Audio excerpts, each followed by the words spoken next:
Bonjour et bienvenue sur No Limit Sécu, le podcast francophone hebdomadaire dédié à la cybersécurité.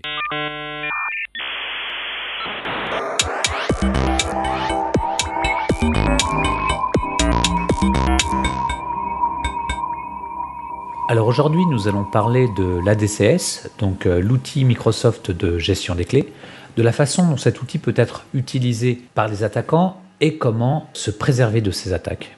Avec deux invités, Jean Marceau, qui est adjoint au responsable du CERT Wavestone. Bonjour Jean. Bonjour. Et Benjamin Delpy, avec qui nous avons réalisé de nombreux épisodes et qui est responsable d'un centre de recherche et développement en sécurité. Bonjour Benjamin. Bonjour. Pour discuter avec eux, les contributeurs No Limit Sécu sont Nicolas Ruff. Bonjour. Hervé Chauvel. Bonjour. Jean-Philippe Gaulier. Christophe Renard. Bonjour. Marc-Frédéric Gomez. Bonjour. Et moi-même, Johan Hulot. Alors, l'ADCS, qu'est-ce que c'est ? Eh ben c'est une bonne question. Qu'est-ce que la DCS? La DCS, c'est un rôle que l'on peut donner dans le contexte Windows, dans le contexte des serveurs Windows. Dans le contexte des serveurs Windows, c'est un rôle qu'on peut donner au même titre que le rôle de serveur DNS, serveur DHCP, contrôleur de domaine, et qui va servir à porter le rôle de PKI dans un environnement Windows. Pour rajouter à cela, c'est un rôle d'ailleurs historique, puisqu'il date même de Windows 2000. C'est là qu'a commencé vraiment à avoir la PKI Microsoft dans le monde Windows, avec une belle GUI. Et c'est ce qui permet quand même d'amener les certificats et les clés pour des administrateurs, pour des utilisateurs, de manière relativement simple, puisque c'est quand même des cases à cocher, des wizards en next, et donc c'est tout le monde de la crypto et des certificats en mode simplifié. Mais ça marche. Je pense que c'est important de préciser que c'est ce qui va permettre dans un environnement Active Directory de faire aussi bien de l'authentification par certificat dans IPsec que de l'authentification par carte à puce pour les utilisateurs, authentifier les machines, générer des certificats SSL pour les services web et tout ce qui a besoin de communiquer sur du TLS. Donc c'est utilisé à peu près partout où il y a de la cryptographie dans le monde Windows. Alors, tu as raison. Alors, plus particulièrement, ça le met à disposition, puisque dans les faits, tu peux obtenir tous ces rôles-là sans PKI Microsoft, mais en autorisant tes PKI même externes dans le monde de en particulier dans le monde de l'Active Directory. Mais tu as raison, ça le met de manière très simple à portée de n'importe quel opérateur et administrateur système Windows. Mais tu peux aussi importer des PKI externes et les utiliser de manière légitime, ou illégitime d'ailleurs. Et l'avantage du coup de la PKI Microsoft by ADCS, c'est que du coup on a la possibilité de l'intégrer aussi nativement au sein d'un domaine Windows, ce qui permet de se reposer sur tous les mécanismes d'authentification classiques que l'on connaît au monde Windows, authentification NTLM, Kerberos, qui permettent d'interagir derrière avec la PKI pour notamment obtenir des certificats, s'enrôler et tout un tas d'autres choses. C'est même presque d'ailleurs un des rares et seuls moyens d'obtenir une authentification par carte à puce sans Kerberos de manière simple. Sous Unix, faire marcher une authentification Kerberos par carte à puce, ça demande quand même un petit peu d'huile de coude, et c'est pas out of the box, en tout cas pas dans les années 2000. Non, c'est vrai qu'aujourd'hui on peut créer facilement un lab avec des serveurs Windows, puis en une trentaine de minutes arriver avec un serveur PKI complètement configuré et une authentification par carte à puce qui marche nativement un peu de partout. Et ça gère aussi une chose sur laquelle tout le monde se plante tôt ou tard quand on gère des PKI, ça gère les renouvellements des certificats automatiquement, ce qui le rend très désiré par les administrateurs. Ah, tu parles de l'auto-enrôlement, effectivement. C'est dans un monde de certificats à l'ancienne, tu fais ta petite CSR dans un coin, tu la soumets à ton administrateur, tu l'envoies par mail, enfin, tu fais tout ça un petit peu rouler sous les aisselles, c'est compliqué, alors que personne n'a envie de s'occuper de certificats, et c'est ce qui rend ça relativement beau dans le monde Microsoft. Les certificats machines et même les certificats de contrôleurs de domaine peuvent s'auto-enrôler, donc avec une authentification sous-jacente machine, et recevoir des certificats de manière automatique, se renouveler automatiquement avant qu'ils expirent, ça c'est quand tout se passe bien, et même gérer une partie qui est encore plus complexe dans la vraie vie, la révocation. Tout est intégré à l'Active Directory quand tout se passe bien, bien sûr. ou le CSP quand on est un petit peu plus avancé avec des services. Et tout ça, clairement, en quelques minutes, comme j'en ai précisé, ce qui, dans d'autres circonstances, est un peu plus complexe. Et sans vouloir faire de pub pour Microsoft, vous savez tous que c'est pas mon genre, tout ça est inclus dans la licence. Ouais, mais il faut bien se rendre compte aussi d'une chose, Benjamin. Un administrateur, il a quand même beaucoup de facettes sur le monde Windows à appréhender. Et là, Microsoft a fait un bond en avant, quoi. Quand tu décidais avant Windows 2000 de faire de la PKI, c'était quand même, c'était Sioux, quoi. Et aujourd'hui encore. Aujourd'hui encore, tu as raison. Même avec ces facilités-là, il y a très peu d'admins qui franchissent le pas d'eux-mêmes. Exactement. De se dire, on va mettre une PKI pour faciliter les choses. Il faut un petit peu les forcer, ou alors leur rajouter de l'authentification forte, un petit peu forcée. Ce qu'il faut voir aussi, c'est que Microsoft a franchi un pas il y a 20 ans, et qu'aujourd'hui, les interfaces de gestion de la DCS, et d'ailleurs la façon automagique dont la DCS gère ses secrets, c'est quelque chose qui a très peu évolué. Comme tous les autres protocoles, tu as raison. Alors, pour donner peut-être un peu plus de contexte à nos auditeurs, pourquoi est-ce que nous réalisons cet épisode ? Parce que vous nous aimez bien. Exactement. Parce que la sécurité, c'est la vie. Les certificats, c'est génial. Mangez-en. Non, parce que Petit Potam a donné une nouvelle actualité sur la PKI Windows. Ah non, c'était avant. C'était avant. Oh, Mais ça a bien enfoncé le clou, clairement. Faut pas se leurrer. Alors, je vais laisser Jean en parler, puisqu'il est quand même l'auteur d'un super article en français, si je ne m'abuse, non En anglais. En anglais cette fois-ci. Ouais, sur le sujet. Il a fallu. Non, donc pourquoi on parle d'ADCS aujourd'hui ? On parle d'ADCS puisque cette année était un joli concours de circonstances, puisqu'on a eu la publication de 2 articles qui concernent l'exploitation de défauts de configuration au sein d'ADCS. On va pas forcément parler de vulnérabilité. ADCS n'a pas vraiment de vulnérabilité exploitable, mais exploité. On ne sait pas encore. Effectivement, exploité. N'a pas forcément de vulnérabilité exploitée, mais en revanche, c'est un composant qu'il est facile de configurer, de mal configurer, ce qui amène très rapidement à des configurations qui, elles, sont exploitables, qui permettent notamment l'élévation de privilèges au sein de l'Active Directory, etc. Donc cette année, on est au moins 2 à en avoir parlé. Donc j'ai été l'auteur d'un article un peu avant l'été, qui parlait de ce sujet, et l'entreprise SpectreOps dans laquelle travaille Armjoy a été du coup l'auteur du second article sur le même sujet. Donc 2 articles qui vont se recouper légèrement sur un certain nombre et qui vont aborder un certain nombre de sujets différents également. Donc voilà, c'est la raison pour laquelle on en parle aujourd'hui, et effectivement, comme le soulignait Hervé juste avant, suite à la publication de l'article de SpectreOps, donc on a eu la publication de la vulnérabilité Petit Potam par Topotam, et il se trouve que cette vulnérabilité, on rentrera peut-être dans le détail tout à l'heure, se marie très très bien avec l'un des défauts de configuration présents par défaut de la DCS. Alors, présent par défaut, quand on active certains rôles qui, eux, ne sont pas par défaut. C'est-à-dire que si on se contente de faire next avec les paramètres par défaut, la PKI n'est même pas vulnérable aux attaques de type Petit Potam. Et là, pour une fois, on peut que louer Microsoft quand même. C'est quelque chose qui date d'il y a 20 ans et qui pourtant n'a pas de grosses failles faciles en 2021 à exploiter out of the box. Il y en a eu entre-temps, bien sûr, mais on n'est pas sur des choses assez gigantesques comme on a pu voir sur d'autres composants. Et ça fait du bien de temps en temps. En revanche, et je reviens très rapidement sur la facilité d'utilisation dont on parlait tout à l'heure, l'avantage d'utiliser la DCS, c'est qu'effectivement, on va avoir tendance à avoir une facilité d'exploitation d'une PKI, qui est un composant qui juste là était quand même assez compliqué à exploiter correctement.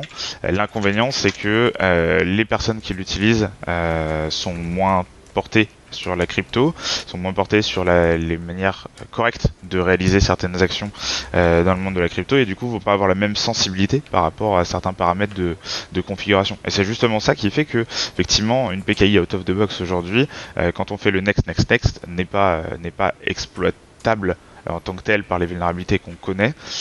En revanche, dès lors qu'on commence à l'utiliser, et très rapidement, on peut arriver dans des configurations qui, elles, le sont, simplement par manque de sensibilité à certains types de paramètres. Et c'est justement l'un des objets des articles qui sont sortis cette année, c'est de montrer à quel point il est facile pour une PKI qui a un tout petit peu vécu d'être dans un état exploitable, et à quel point il peut devenir configuré de se protéger, voire d'effacer ce qui a pu être réalisé via cette PKI. Il faut pas oublier que en général, une PKI, on se dit il va nous falloir des experts crypto, mais c'est des gens qui sont un petit peu copains avec la crypto, et c'est déjà assez rare à trouver dans ce monde-là. Et là, dans le monde de la PKI Microsoft, il faut à la fois des gens qui comprennent un petit peu la crypto, au moins ce que c'est qu'un certificat à une clé privée, c'est un petit peu le minimum, mais en même temps qui vont comprendre ce que c'est que des ACL sur des templates, sur des modèles et sur des objets Active Directory.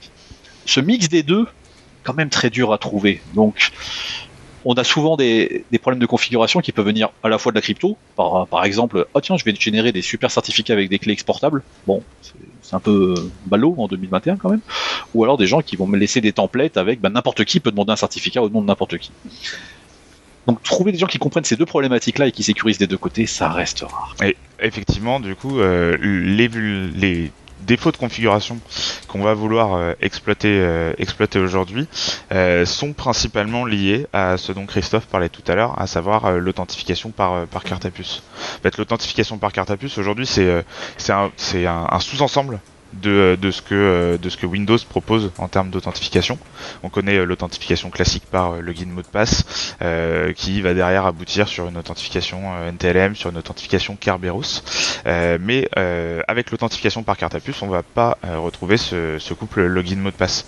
On va se retrouver en position d'une carte à puce, qu'elle soit physique ou virtuelle, souvent d'un code PIN alphanumérique, qui va nous permettre de déverrouiller l'accès à la clé privée qui est stockée sur la carte à puce.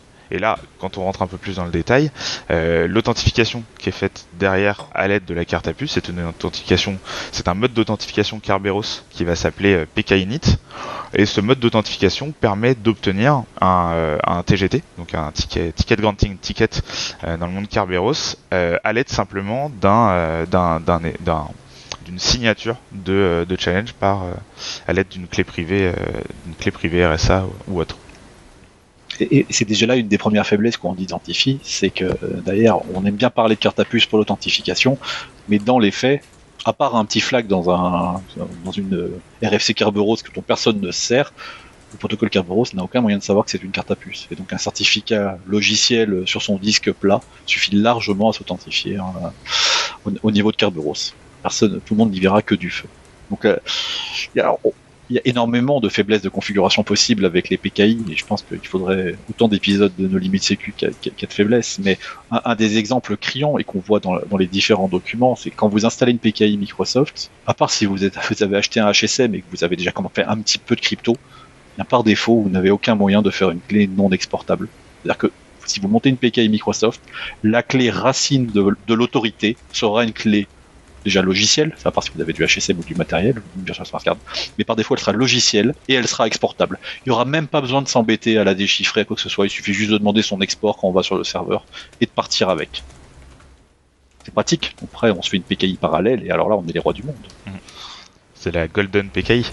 Ah oui. Et donc alors quelles sont les bonnes pratiques dans ce contexte? Engager des gens qui comprennent ce qu'ils font sur cette PKI déjà. Pas faire next.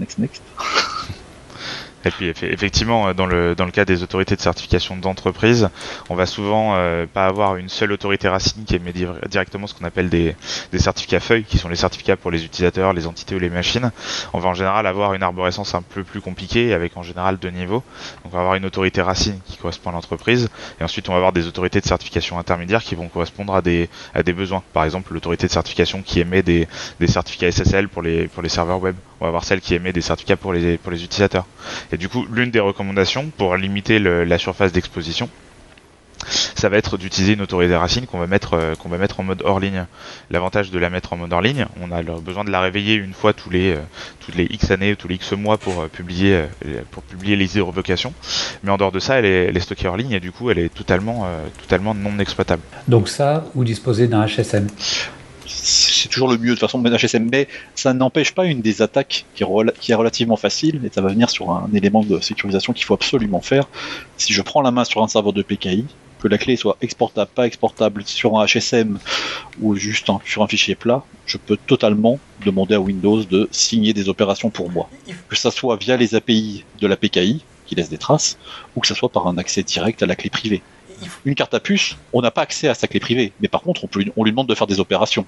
C'est exactement pareil pour une PKI. Si j'ai la main sur un serveur de PKI, je peux lui faire signer des fake HSM, des fake certificats en toute impunité. Ça ne sera pas vu. C'est pour ça que certains HSM d'ailleurs incluent des compteurs d'opérations pour qu'on puisse comparer ce qui a été fait ou non. Alors, c'est très intéressant ce principe de serveur de PKI, car ça induit le fait qu'un serveur de PKI est aussi puissant qu'un contrôleur de domaine. D'ailleurs, c'est le serveur de PKI qui va délivrer des certificats au contrôleur de domaine par défaut. Donc, il faut absolument le sécuriser en tier 0 et limiter les personnes qui peuvent intervenir dessus. Alors, tier 0, donc ça veut, grosso merdo, ça veut donc dire les admins du domaine uniquement ou des gens qui se comptent sur les doigts de la main avec des cartes à puce pour s'authentifier minimum. Mais ça ne doit pas être un serveur accessible à tout le monde. C'est très compliqué dans la vraie vie parce que si on veut de l'auto-enrôlement, pour que les certificats se renouvellent tout seuls, il faut que ce serveur soit accessible depuis partout. C'est vraiment important de sortir de l'idée le HSM résout tous les problèmes de PKI. C'est pas un problème théorique, le piratage du serveur qui est connecté au HSM, ça s'est produit dans plein de contextes différents. Un des plus connus c'était DigiNotar, mais c'est aussi arrivé chez Adobe qui signait ses codes depuis un HSM, et le serveur qui parlait au HSM pouvait aussi signer, et c'est le cas là aussi avec la PKI, parce que tout bêtement le serveur il contient la conf pour parler au HSM, et même s'il y a une passe-phrase, eh bien, soit elle est saisie au démarrage du serveur et du coup la session est ouverte sur le HSM, soit elle est quelque part dans un fichier de conf ou dans la base de registre. Donc si le serveur peut parler au HSM, ce qui est empêché si la création de clé a été faite correctement, c'est que l'attaquant puisse partir avec la clé sous le bras et émettre ses propres certificats à la maison. Mais par contre, il peut toujours les faire sur le serveur lui-même. Et un autre défaut qu'on voit couramment, c'est que les capacités de traçabilité du HSM ne sont pas actives, et du coup on ne peut pas savoir s'il y a des certificats qui ont été émis. Et donc l'attaquant peut tout à fait avoir émis des certificats, effacer ses traces sur le serveur de PKI, et puis derrière, on ne sait pas ce qui s'est passé. Alors du coup, petite précision sur ce point pour compléter. On va Benjamin l'a détaillé, effectivement, quand on a la main sur un serveur de PKI, donc par avoir la main, on pense avoir les droits d'administration locaux sur ce serveur, on va être en mesure d'interagir avec la clé privée. Et effectivement, à ce niveau-là, qu'elle soit format HSM ou localement stockée sur le serveur, si on utilise par exemple les API Windows pour discuter et échanger avec le serveur cryptographique, on va contourner aussi cette traçabilité des certificats émis. On va se retrouver avec des certificats qui font pas partie de la base de données des certificats émis par la PKI, ce qui est quand même l'un des grands avantages aujourd'hui d'ADCS, c'est que on va retrouver l'ensemble des certificats qui ont été émis pour les utilisateurs par les PKI et qu'on peut les révoquer en un clic droit. Et dans ce cas-là spécifique, dans le cas où on exploite le fait d'être administrateur local et on discute bas niveau avec le conteneur de clé privée, on va se retrouver dans le cas où on va émettre des certificats qui ne vont pas être tracés, mais qui, du coup, puisqu'ils ne sont pas tracés, ne vont pas être révocables par un administrateur de la PKI. Grâce à un chercheur ou un spécialiste de PKI d'un pays bizarre, j'ai oublié son nom, désolé. Il existe une technique que je ne connaissais pas, mais qui est assez originale pour révoquer des certificats rogue quand ils ont été détectés. Car l'avantage quand même des logs Windows, c'est que le numéro de série du certificat, même quand c'est un certificat hacké, apparaît dans les logs. Donc si on en repère un qui s'est créé une fausse carte à puce, on prend le numéro de série. Et en fait, la technique du spécialiste en question, c'est de créer un fake certificat avec ce numéro de série à l'intérieur, de le forcer à l'importer dans la PKI, puis ensuite de pouvoir le révoquer. Ça demande quand même des manips qui sont pas très catholiques, très sincèrement, mais ça a le mérite d'exister. Alors ça a ses limites. Si on s'écrit une vraie carte à puce et qu'on s'en sert à chaque fois, évidemment là ça bloquera le hacker qui s'est créé son faux certificat. Mais moi par exemple dans Kekeo et Mimikatz, ça fait des années en fait où je génère mes certificats à la volée. C'est-à-dire que quand j'ai la main sur un certificat, une clé privée de PKI, je spécifie des arguments dans Mimikatz qui disent je voudrais être l'administrateur du domaine, et au moment où je tape la ligne de commande, ça me génère un certificat et un numéro de série aléatoire. Donc le numéro de série sera utilisé une seule fois et donc qu'un hacker ne pourra rien en faire. C'est pour ça qu'il est très important de limiter l'export de la clé privée. Ça sera très compliqué de limiter l'usage d'une clé privée si on veut que ça fonctionne dans la vraie vie. On a quand même besoin que la PKI fonctionne, que les certificats se renouvellent. Donc ça, c'est un risque qui va se faire au niveau de la limitation des droits et qui accède au serveur. Mais si au minimum on peut déjà empêcher l'export qui sera accessible dans des backups même de la PKI, ça serait déjà formidable. Par défaut, toutes les PKI que j'ai vues, à part dans des cas très particuliers avec gens que j'en connais, elles ne sont pas sur des HSM. Elles ont été créées sur le serveur de PKI via Next. Et pour certaines entreprises, c'est même souvent sur un serveur qui est déjà le contrôleur de domaine. C'est des serveurs qui sont assez souvent mutualisés. Les gens méconnaissent ce rôle de PKI qui est très important. Si le serveur a un contrôleur de domaine, on a au moins l'avantage d'être déjà dans le tiers 0 lorsqu'il existe. C'est le seul avantage. En général, les gens qui font ça ont peu de connaissances de tiers. C'est ça le problème, malheureusement. Mais ça a l'air bête dit comme ça. Mais dans la majorité des entreprises, les gens qui vont nettoyer l'espace disque, qui vont changer les paramètres système, qui vont redémarrer le serveur parce qu'il a un problème, c'est pas des admins du domaine. Et c'est ça que ça veut dire être en tiers 0. C'est-à-dire ne pas laisser la main des équipes d'exploitation qui ont été externalisées, ou qui sont outsourcées, de 6 places sur des serveurs de PKI. Ça vient de moins en moins à l'idée pour des contrôleurs de domaine. Il faut que ça soit aussi très logique pour des serveurs de PKI ou des serveurs de type télédistribution qui peuvent être sensibles, évidemment. Tout ce point autour du tiers 0, de toute façon, c'est quelque chose qui, même si ça fait quelques années maintenant que tout le monde en parle, qui est assez mal perçu. Donc si on résume rapidement le tiers 0, l'idée c'est vraiment de créer une bulle hermétique au sein de l'Active Directory, bulle hermétique dans laquelle on va retrouver tous les actifs les plus critiques, et globalement on ne peut pas rentrer dans cette bulle si on n'a pas un compte qui lui-même fait partie des comptes les plus critiques. Donc par exemple les comptes administrateurs du domaine.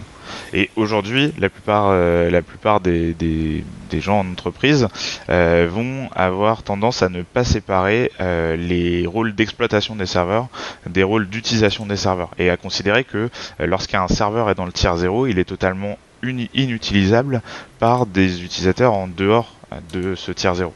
En fait, ce qui est totalement faux et ce qui amène à pas mal de confusion. Le meilleur contre-exemple, c'est tout simplement les domaines contrôleurs. Le domaine contrôleur, c'est l'actif du tiers 0 par excellence. Les utilisateurs peuvent toutefois échanger avec le contrôleur de domaine pour récupérer des GPO, interagir, parler en LDAP avec le contrôleur de domaine, etc. Et en fait, c'est exactement la même chose qu'il faudrait à minima sur les serveurs de PKI, à savoir que l'administration de ces serveurs, tous les gens qui ont les droits d'administration locale des serveurs de PKI, soient à l'intérieur du tiers 0, ce qui n'exclut pas le fait que les utilisateurs du domaine peuvent discuter en RPC, en HTTP, avec le serveur de PKI pour enrôler des certificats, récupérer des certificats, vérifier des CRL, etc. Alors, est-ce que c'est une bonne idée de rassembler les deux rôles sur la même machine ? Non, jamais. L'idéal... On pourrait peut-être expliciter ces histoires de tiers 0, etc. Est-ce que c'est une recommandation Microsoft ? Est-ce que c'est une recommandation l'ANSI qui, me semble-t-il, avait fait des couleurs rouge, jaune, vert, etc.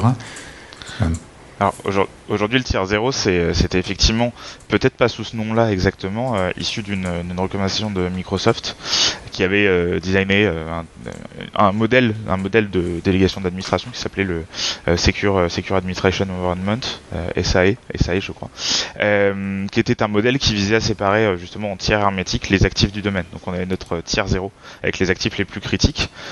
Les plus critiques, comme on disait, c'est le contrôleur de domaine, les administrateurs de domaine, mais pas que. On va retrouver plein d'autres actifs qui peuvent permettre de prendre le contrôle du domaine. On va retrouver les consoles WSUS dédiées pour le tiers 0, les consoles antivirus et tout un tas d'autres actifs. Et ensuite de créer des tiers par utilisation. Et donc par défaut, il y avait 2 tiers qui étaient rajoutés à ce moment-là. On a souvent le tiers 1 qui était dédié à tout ce qui était serveur application, qui n'étaient pas des serveurs applications critiques. Et le tiers 2 qui concerne tout ce qui est utilisateur du domaine, poste de travail, les administrateurs de ces postes de travail, etc. Et chaque tiers a son propre niveau d'administration. Chaque tiers est une bulle hermétique et normalement l'idée veut que si on compromet un actif d'un tiers, on n'est pas capable de remonter vers un tiers différent. Donc ça permet de cloisonner les administrateurs et éventuellement en cas d'une attaque les personnes qui se sont introduites dans le SI dans le tiers dans lequel elles sont arrivées. Donc à moins d'exposer le tiers 0 sur internet, pas de souci. Et du coup Non, je te laisse terminer, excuse-moi. Désolé. Et du coup, récemment, Microsoft a annoncé la fin de vie de ce modèle, tout en spécifiant que de leur côté, c'est ce qu'ils continuent à utiliser en interne chez eux. Tout simplement, fin de vie du modèle pour aller vers un modèle très similaire, mais légèrement évolué, notamment qui permet de se concentrer sur tout ce qui est système d'information hybride, où on va avoir une partie AD on-premise et une partie Azure AD. Et du coup, qui va reprendre les mêmes principes que ceux qu'on vient de voir, mais adaptés aux environnements hybrides. Il y a un point important aussi dans le modèle en tiers, c'est qu'en fait, ce qu'on considère en tiers 0, c'est les services qui sont dans le socle de confiance pour tout le reste du système d'information et qui doivent faire l'objet d'une planification quand on les déploie et quand on les configure. Justement, tout ce qui est dans le tiers 0, ça ne devrait pas être installé en next, mais être réfléchi en amont et être sécurisé correctement. Et typiquement, la DCS, c'est quelque chose qui peut s'installer en faisant next, bon, à condition d'être admin du domaine, parce que sinon, ça ne marche pas bien pour l'auto-enrôlement. Mais en fait, c'est quelque chose qui doit faire l'objet d'une réflexion. Les modèles de certificats qui sont exposés doivent faire l'objet d'une réflexion. Les accès sur ces modèles et sur les différents services aussi. Et c'est quelque chose en fait qui nécessite beaucoup plus de travail si on le fait correctement que si on l'installe, j'installe le rôle et puis ça marche tout seul. Tu as totalement raison, même si l'installation en tant que telle est pas si importante que ça du point de vue Microsoft en tier 0, puisqu'ils considèrent, enfin en modèle ESAE, pardon, parce que derrière, ils considèrent qu'il y a quasiment personne qui pourrait y accéder, que les serveurs sont inaccessibles. Donc il y a plein de conditions qui fait qu'ils se débarrassent assez vite de la partie installation. Après, effectivement, sur tout ce qui est en enrôlement, et c'est un des points très importants des différents papiers, c'est qu'effectivement, étonnamment, les modèles par défaut de Microsoft ne sont pas vulnérables à beaucoup de faiblesses d'attaque. Hein. C'est-à-dire que même le modèle d'authentification par carte à puce qui est livré dans les templates par défaut, à part un administrateur, personne ne peut s'en servir. Il faut aller modifier les rôles si tu veux pouvoir autoriser les gens à s'auto-enrôler ou à demander des certificats. Donc ils ont quand même énormément loqué les choses. On voit quand même que c'est quand même des gens qui connaissent un peu la sécurité et qui ont touché à la PKI chez Microsoft. C'est rafraîchissant. Mais très vite, justement, ce type de modèle qui n'est pas vraiment utilisable par des utilisateurs va faire que des opérateurs, en toute bienveillance, bien sûr, vont aller toucher ces paramètres-là pour permettre aux gens de travailler dessus. Et on se retrouve avec énormément de paramètres qu'il ne faut jamais activer. Un des plus emblématiques, je vous passe le nom technique de ce paramètre-là, mais on peut mettre un petit paramètre via des clés de registre ou via des paramètres certes utiles sur les serveurs de PKI qui permet de forcer le nom d'utilisateur qui va être utilisé pour le login de Windows. Et tu te doutes bien que si je t'émets un certificat à ton nom, Christophe, sur ces sujets-là, mais que je mets dans le nom de login administrator, ça peut être très intéressant comme paramètre autorité. Et ce paramètre-là, il y a pas mal de docs de certains éditeurs qui conseillent de le rajouter d'ailleurs hein, pour arriver à générer des certificats qui leur conviennent. Donc ça, c'est un petit peu embêtant quand même. Alors, Benjamin, tout à l'heure, tu parlais de problématiques autour des templates. Et Jean, est-ce que tu peux nous en dire plus sur cette problématique, l'édition de templates, etc. Ouais. Alors effectivement, cette notion de template, en fait, c'est ce qui va être au cœur de la PKI Windows, de la DCS. On va avoir d'un côté donc un serveur de PKI qui possède sa clé privée, de l'autre côté des utilisateurs qui souhaitent s'enrôler, obtenir des certificats pour différents usages. Dans le monde réel, avec une PKI qui serait pas une PKI Microsoft, on aurait des offres de certificats avec des autorités qui vont contrôler l'identité des personnes et autoriser ou non certains champs dans les certificats.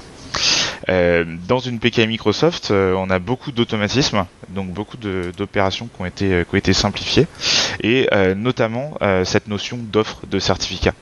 En fait, aujourd'hui, on ne peut pas demander n'importe quel certificat auprès d'une PKI Microsoft, puisque du coup, comme on a la plupart du temps, en tout cas, pas de validateur derrière, de double check, on va devoir se limiter à un certain nombre d'offres de certificats. Et ces offres de certificats, en fait, elles sont regroupées au sein de ce qu'on appelle des templates de certificats, qui sont des objets de l'Active Directory, donc comme des utilisateurs. Et qui dit objet de l'Active Directory dit soumis à des notions d'ACL, donc de contrôle d'accès, etc., qu'on va peut-être pouvoir exploiter.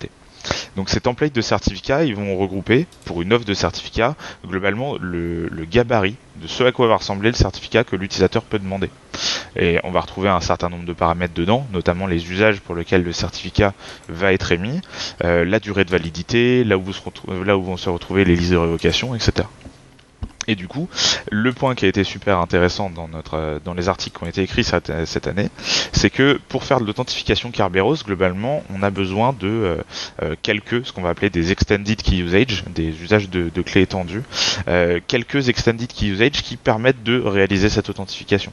On va avoir l'authentification du client, mais aussi l'authentification par smart card, et à partir du moment où un certificat possède cet usage, on va pouvoir l'utiliser pour faire de l'authentification. Donc ça, c'est une des premières choses qu'on va rechercher quand on va vouloir exploiter ces templates de certificats.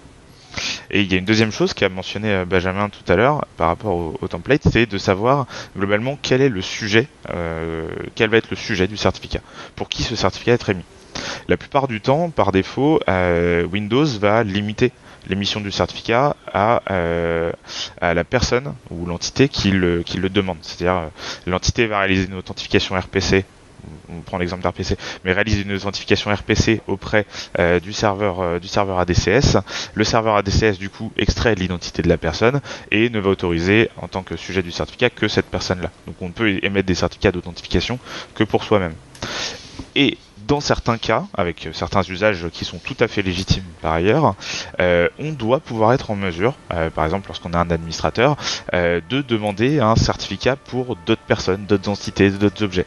Il y a pas mal de projets sécu au sein des systèmes d'information qui peuvent le demander. On en a d'ailleurs croisé quelques-uns avec Benjamin il y a quelques années. Ces projets-là doivent permettre à un administrateur de demander un certificat pour quelqu'un d'autre. Et là, pour le coup, ça devient beaucoup plus compliqué parce qu'on n'a pas de vérification sur qui est ce quelqu'un d'autre. Donc, cet administrateur pourrait demander un certificat pour le stagiaire qui vient d'arriver dans l'entreprise, tout comme il pourrait demander un certificat pour l'administrateur du domaine. Et là, on se rend compte que si on cumule les deux, on commence à obtenir des certificats d'administration au nom de l'administrateur du domaine, et du coup, on peut facilement usurper son identité. Et donc, concrètement, pour revenir à cette notion de template, c'est exactement ça que les templates permettent. C'est la configuration de toutes ces petites options à droite à gauche. J'en ai cité deux, mais il y en a bien entendu bien plus. Certaines sont d'ailleurs très très marrantes lorsqu'on commence à jouer avec. Mais si on regarde juste ces deux-là, on va avoir la possibilité d'avoir des templates qui permettent de usurper l'identité d'un administrateur de domaine sur un Active Directory. Et concrètement, lorsqu'on regarde d'un point de vue audit de sécurité, d'un point de vue contrôle de sécurité au niveau d'un Active Directory, c'est exactement ça qu'on va chercher en premier niveau. On va chercher à savoir s'il y a des templates qui, d'un côté, permettent de s'authentifier, de demander un certificat au nom d'un utilisateur du domaine quelconque, et qui de l'autre côté permettent de faire de l'authentification. Et à partir de là, on va vouloir savoir qui a le droit de s'enrôler auprès de ce template, et ça va devenir nos utilisateurs cibles un peu dans notre audit. Mais est-ce qu'il existe des outils pour faire ça, ou est-ce que c'est tout à base de PowerShell et je veux dire, est-ce que l'attaque est automatisée et je peux l'utiliser dans Metasploit, ou est-ce qu'aujourd'hui c'est de la R&D qui ne vit que sur les machines des chercheurs? Metasploit tout de suite c'est trop limitant. Alors l'attaque qui permet de générer des certificats et de jouer avec des templates, j'ai mis tout ça dans Mimikatz depuis je sais même plus combien de temps. Peut-être Jean, tu m'as vu jouer avec ça au taf, peut-être. Effectivement. Ça fait un petit moment, et je l'ai aussi mis dans Kekeo à l'époque pour demander des tickets de manière automatique. Enfin, Mimikatz me permettait de générer des certificats en PFX ou de les mettre directement sur une carte à puce, ce qui est très pratique puisque la carte à puce est un élément qui est déporté en RDP. Donc si tu prends la main sur un serveur de PKI et tu arrives à jouer un Mimikatz dessus, tu peux directement demander à la PKI qu'elle signe ton certificat dans le HSM et qu'elle te le mette sur une carte à puce. À aucun moment, tu n'as eu besoin de faire transiter des fichiers ou des trucs. C'est pas mal, j'aime beaucoup. Et avec Kekeo, tu peux automatiser la demande de tickets Kerberos automatiquement. D'ailleurs, petit bonus quand même à Kerberos et au certificat, j'avais documenté ça il y a très longtemps. Alors évidemment, je fais des captures d'écran, je fais pas des papiers, j'en suis encore une fois désolé. Ou des GIFs. Il faut surtout faire de la documentation. Oui, ma doc c'est le code, faut la lire. Mais non. Mais par contre, ça donne envie de se pendre. Des fois, je comprends. C'est que devinez ce qui se passe quand on s'authentifie par défaut avec une carte à puce en Kerberos dans le monde Microsoft. Et ben, vous obtenez un HNTLM en cadeau. Ça, c'est très sympa. C'est bien le legacy, la rétrocompatibilité. D'ailleurs, je voulais proposer un nom pour ce fonctionnement, puisqu'on va obtenir un HNTLM à partir d'un ticket Kerberos et non pas un ticket Kerberos à partir d'un HNTLM. Pourquoi ne pas l'appeler l'Under-Pass-the-Hash ? Under-Pass-the-Hash, c'est vrai, j'avais fait plein de variantes, mais pas celui-là. Bah écoute, on le baptisera comme ça. Parfait. Et en ce qui concerne la défense, est-ce que en fait la configuration de ces templates, etc., est contextuelle et donc va demander des études importantes, ou bien en gros il y a une bonne façon de faire, et en suivant ces bonnes pratiques, on arrivera à quelque chose de fonctionnel et de pas trop complexe à réaliser. Il y a toujours globalement une bonne façon de faire. La question, c'est de savoir à quel moment on veut le faire. Si on le fait au moment de la création et de la configuration de la PKI, ou si on arrive quelques dizaines d'années plus tard et que là, on veut corriger l'état actuel de la PKI avec tous les projets qui ont été construits derrière, qui ont été mis en place. Ça, c'est un problème éternel. Mais dans les deux cas, la seule différence, ça sera l'énergie qu'on va devoir passer d'un état à un autre. Concrètement, aujourd'hui, on l'a vu, il y a plein de fonctionnalités qui, par défaut, fonctionnent sans être vulnérables, puisque c'est l'état standard d'une PKI avec des templates de certificats qui existent. On sait qu'on peut aller vers un état qui, lui, est exploitable, et cet état exploitable, en fait, on peut s'inspirer du modèle par défaut pour le rendre entre guillemets non exploitable. Après, comme je disais tout à l'heure, et je vais prendre un exemple très concret pour donner un exemple. On va avoir un certain nombre d'entreprises qui veulent mettre en place des projets de contrôle d'accès réseau de 802.1x qui va demander, pour la plupart du temps, quand il est bien fait, à ce que l'authentification sur le réseau se fasse avec l'aide d'un certificat. On va avoir un certain nombre de devices qui vont s'authentifier sur le réseau, qui vont être des postes de travail, qui vont être capables de demander tout seul un certificat et de l'utiliser. On va avoir d'autres devices qui vont permettre de comprendre les certificats, mais sans être capables de demander par eux-mêmes un certificat. Et d'autres devices qui vont pas les comprendre tout simplement.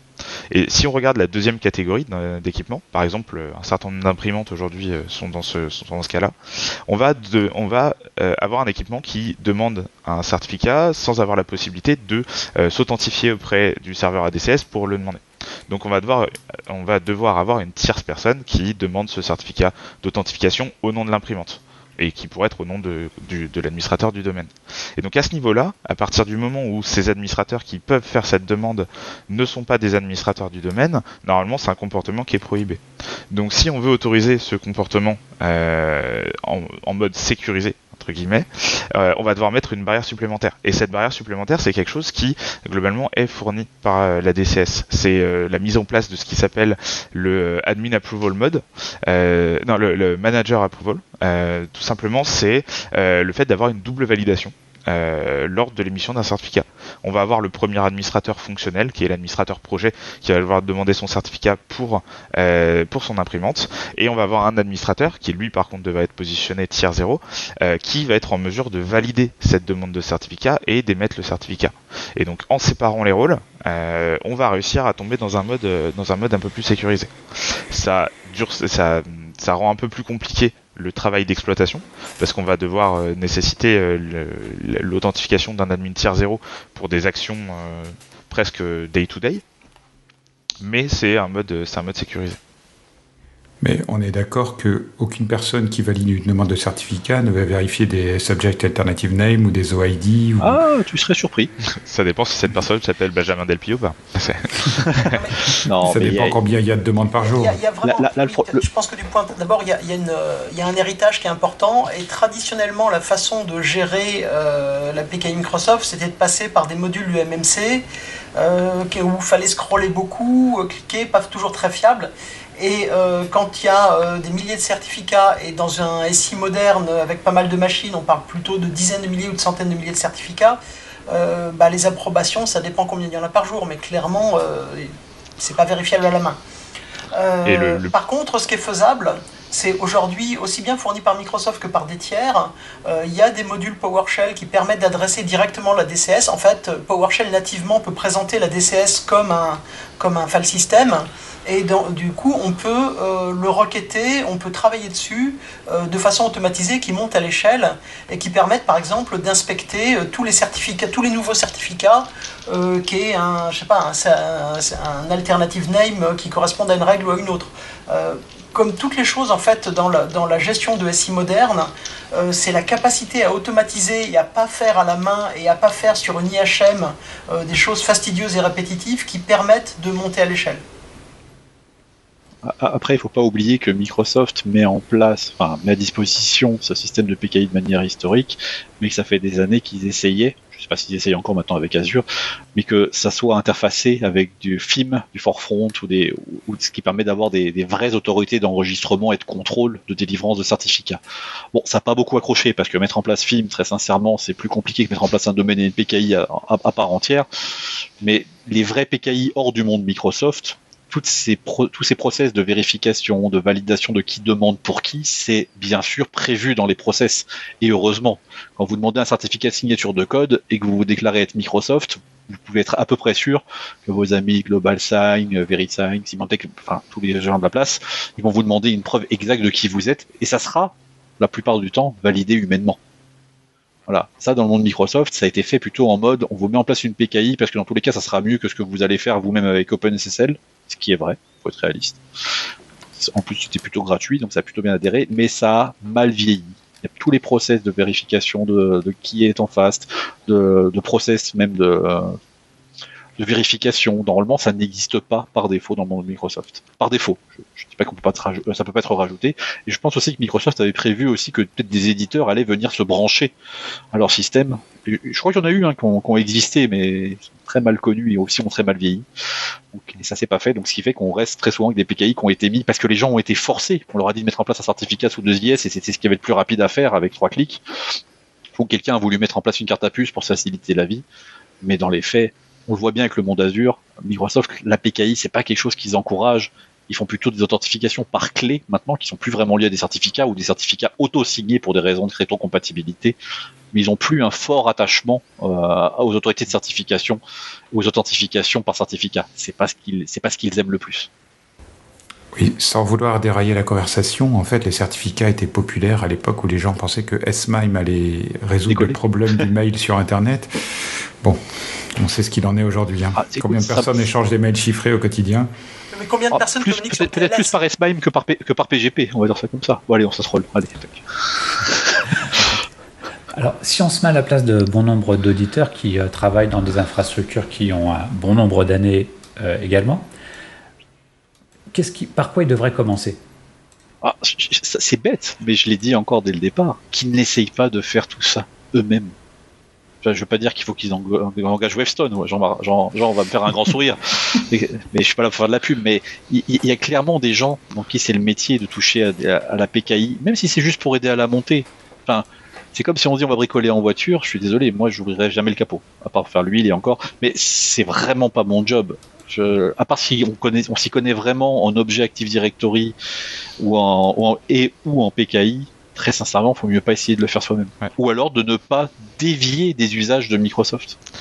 Et comme tu le disais juste avant, la PKI c'est quelque chose qui est historique, dont à la fois le process standard d'enregistrement auprès d'une autorité d'enregistrement ne colle plus vraiment avec ce qu'on constate dans un ADCS, mais au-delà de ça, c'est un système qui s'est vraiment intégré au sein d'un Active Directory et qui du coup bénéficie de toutes les vulnérabilités, tous les soucis de configuration, tous les problèmes inhérents à l'Active Directory. Je vais en citer un par exemple, qui est très simple.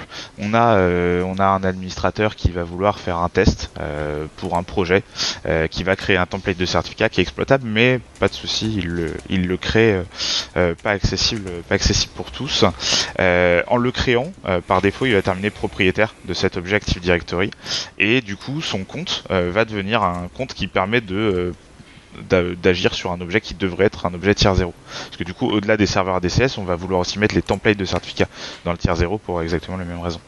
Et donc cet administrateur, qui au début c'est juste quelqu'un qui va faire un POC, qui a peut-être obtenu la validation de le faire, devient finalement la cible, une cible de choix dans un pentest Active Directory. Et en fait, aujourd'hui, c'est totalement possible et je pense que d'ici la fin de l'année c'est quelque chose qu'on va à mon avis constater. C'est possible d'intégrer ces chemins de compromission via la DCS, cette manière de compromettre l'Active Directory en servant des serveurs de PKI au sein des outils que tout un chacun utilise pour faire ses pentests en milieu Active Directory. Benjamin l'a déjà fait sur tout ce qui était Mimikatz, Kekeo, mais qui ne sont pas des outils d'audit, attention. Si, très audit. Non, je croyais que c'était post-exploitation. c'est quelque chose qui va, à mon avis, sous peu, si c'est pas l'auteur de l'outil qui le fera, je pense que la communauté s'en chargera, mais qui va être intégré au sein d'outils comme Bloodhound. Et aujourd'hui, quand on voit la facilité déconcertante avec laquelle on peut compromettre un Active Directory juste en lançant un Bloodhound et en regardant les 2-3 chemins qui permettent de l'exploiter, si demain on met la PKI dans ce lot-là, on va avoir un grand nombre d'AD qui vont tomber. Rien que cette année, j'ai pu le tester dans le cadre de mes activités. C'est quelque chose qui, même lorsque l'AD est complètement sécurisé entre guillemets complètement sécurisé de A à Z, on va retrouver des chemins PKI très facilement exploitables qui permettent de contourner absolument tout ce qui a été mis en place. Alors avant de parler protection, on a parlé des débuts. Qu'est-ce que l'attaque Petit Potam par rapport à la PKI? Là, on se rend pas compte. Quel est le rapport avec tout ça finalement? On parle de relais NTLM alors que nous on parle depuis tout à l'heure de Kerberos et de carte à puce. Quel est le rapport avec Petit Potam et Topotam et la partie PKI? Alors, par défaut, aucun. Par défaut, quand on installe une PKI, il n'y a pas de serveur web qui accepte l'authentification de ce type-là. Malheureusement, ou heureusement selon les cas, certaines personnes qui galèrent à obtenir des certificats via la MMC ou via les RPC ou via PowerShell ou via l'auto-enrôlement, parce que des fois l'auto-enrôlement c'est compliqué à débugger quand ça marche pas, mettent en place l'option d'enrôlement par le site web de Microsoft. C'est une petite case à cocher que tu vas dans le wizard, tu dis si je voudrais mettre en place l'enrôlement au web. Ce qui peut être très pratique, on peut faire des requêtes en web service ou directement dans une petite interface web très moche qui date de Windows 2000 mais qui a le mérite de donner des certificats quand même à la fin. Donc on colle une CSR, on obtient un certificat, ou même mieux via les ActiveX de Microsoft dans Internet Explorer où on génère son certificat sur le poste et il est signé par la PKI dans cette petite page web dans Internet Explorer. Ça a le mérite de marcher, il y a encore des PKI modernes qui s'en servent. Et bien par défaut, vu que ça date de Windows 2000, ils sont pas allés jusqu'au bout. Ce mode web, cette interface web accepte les authentifications NTLM. Et même par défaut, n'accepte, je crois même quasiment que de l'authentification NTLM par défaut, avec du relativement basique. Et donc ce mode NTLM, comme il est configuré dans le serveur de ZIS, est malheureusement assujetti aux attaques par relais. Et donc Petit Potam, en servant on peut dire que c'est une faille. La faiblesse du modeur EFS qu'on trouve sur les contrôleurs de domaine arrive à relayer l'authentification du contrôleur de domaine, puisque c'est un relais NTLM, l'authentification du contrôleur de domaine au moteur de ZIS d'enrôlement automatique des serveurs de PKI pour obtenir un certificat en son nom. Et c'est là que c'est intéressant, parce qu'un certificat au nom d'un contrôleur de domaine, ça permet de faire de très belles attaques, dont l'attaque de type DC-Sync, qui permet de récupérer les haches et les clés de tout le monde. Mais pas que, hein. Celle-là elle est très parlante parce qu'on aime bien, les gens aiment bien avoir les haches des personnes, ils croient qu'ils peuvent faire plein de choses avec. Mais une authentification contrôleur de domaine permet de tout faire effectivement au nom du domaine. C'est pas limité à du DC-Sync. C'est pour ça que le contrôleur de domaine est tier 0 d'ailleurs. Mais je pense qu'il a vraiment fait parler de cette attaque, d'ailleurs, c'est Topotam l'a vécu malgré lui. Lorsqu'il a sorti la vulnérabilité Petit Potam, de son point de vue, il considérait qu'il fallait être authentifié, avoir une authentification locale ou de domaine sur le serveur qui était exploité. Donc on retrouvait en fait un schéma classique de utilisateur du domaine vers administrateur du domaine, avec cette fois une option de persistance et quelque chose qui était absolument pas connu jusque-là. Et quelqu'un a trouvé juste derrière qu'en fait la même attaque était totalement utilisable sans authentification. Et du coup là on revient sur quelque chose qu'on n'avait pas vu depuis longtemps dans un milieu Microsoft, à savoir l'élévation de privilèges d'un utilisateur juste présent sur le réseau non authentifié vers l'administrateur du domaine. Si je me trompe pas, la dernière ça doit être MS1468 qui date Zero Logon. Zero Logon aussi, effectivement. Et puis après tous les autres Proxy Logon ou autres, mais moins directement. Ok, peut-être avant de conclure, est-ce qu'il y a donc d'autres moyens qu'on n'aurait pas cités qui permettraient de limiter les risques? Se former. Ça a l'air bête comme ça, mais ça s'apprend de faire de la PKI. C'est pas inné. Moi j'ai commencé, je connaissais pas ce que c'était qu'une clé privée. Ça s'apprend, ça se lit. Il faut pas juste faire next quoi. Et au-delà de la formation, en fait, on en parle assez souvent dans cette catégorie d'attaque. Au-delà de la simple protection, les protections c'est des barrières.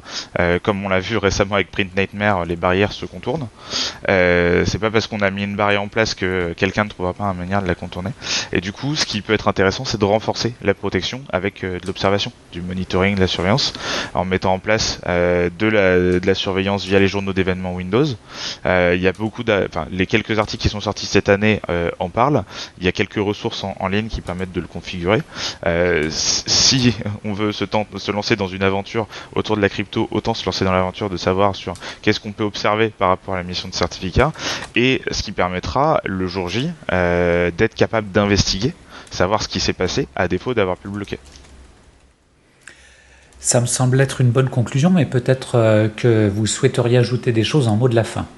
Les certificats, c'est bon, mangez-en. Non, mais Jean a totalement raison sur la détection. Enfin, les gens qui ont les moyens d'acheter des boîtiers HSM et de les mettre en place de manière correcte vont rarement jusqu'au bout. Ces petits boîtiers-là, ça peut loguer des choses, ça peut même en envoyer en syslog. Il faut regarder ces opérations-là. Une PKI qui se met à faire des opérations de signature à 3h du matin avec un admin logué dessus en RDP. Bon. Voilà, on en revient au SIEM et au SOC qui ne détectent pas ce qu'ils devraient. Qui ne reçoit pas les événements qu'il devrait recevoir. Il faut aussi les envoyer par défaut, des HSM qui se disent dans ton wizard qui te dit vers quel syslog j'envoie mes logs, il n'y en a pas. Hein. Oui, ou alors il y a des trucs rigolos comme le HSM qui envoie des logs à un collecteur qui n'existe plus depuis 10 ans. Aussi. Oui. Ça veut dire que déjà ils ont pensé à le faire à une époque. Très sincèrement, c'est déjà très bien. Mais c'est marrant parce que... Ouais. Les logs des opérations, enfin, regardez-les. Enfin, par exemple, il y a des administrateurs qui se loguent par mot de passe et tout d'un coup, ils se loguent par carte à puce alors que vous avez jamais émis une carte à puce. Il y a quand même quelque chose qui va pas. Ça se regarde, ces choses-là. Bon, la vraie bonne conclusion, c'était que il faut se former à la PKI et particulièrement à la PKI Windows et merci. Et que des formations sont disponibles. Merci Johan pour cette excellente conclusion. Bon, eh bien. Surtout qu'on aura un bon de réduction de 15% si vous précisez le code NoLimitSecu à cette formation PKI. Non, là, c'est too much, Marc-Fred. Alors, une petite précision quand même, parce qu'il faut quand même dire du bien de Microsoft, il paraît que je suis trop à charge le reste du temps, mais jusqu'à une époque, il n'y a pas beaucoup de gens qui jouaient avec la PKI, parce que c'est assez compliqué, même dans les labs pour les chercheurs, que ce soit en détection ou en attaque, il n'y a pas beaucoup de monde qui le faisait. C'était très compliqué parce que dans le monde Windows, quand on veut s'authentifier par carte à puce, vous savez quoi ? Il fallait des cartes à puce. Ça a l'air de rien comme ça, mais des chercheurs, en particulier du monde Unix, qui savent ce que c'est qu'un lecteur de carte à puce, qui connaissent le bon middleware à brancher dessus, qui savent importer ou générer un certificat sur une carte à puce, c'est pas si simple que ça. Il y a quelques années, il y avait même certains outils d'audit, qui n'étaient pas capables de s'interfacer en PKCS 11 avec certains matériels cryptographiques. Donc c'est relativement moderne pour pas mal de monde. Mais il y a quelque chose de plutôt bien, c'est que maintenant il y a la Virtual Smart Card dans le monde de Microsoft, qui permet à n'importe quel chercheur dans une VM de pouvoir faire des authentifications de type carte à puce sans carte à puce. Et ça change énormément la donne. C'était une conclusion, une relance?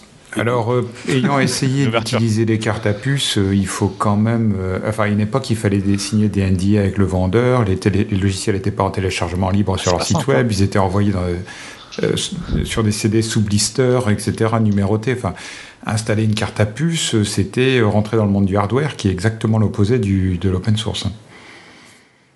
C'était très complexe. Alors, avant la Virtual Smart Card, moi j'ai eu la chance d'avoir les applets de Vincent Letout, j'ai déjà reçu plein de fois, qu'on connaît tous, qui avait réussi à développer justement un applet que tu mettais sur une Java Card très cheap, genre à quelques dollars, et qui ne nécessitait justement aucun middleware pour fonctionner dans le monde Microsoft. Alors, pour des tests, c'est idéal, mais pour les attaques aussi. Avoir une carte à puce qui est reconnue sur n'importe quelle machine Windows depuis Vista sans avoir rien installé, c'est quand même génial. Tu crées un certificat de mine dessus, tu vas partout.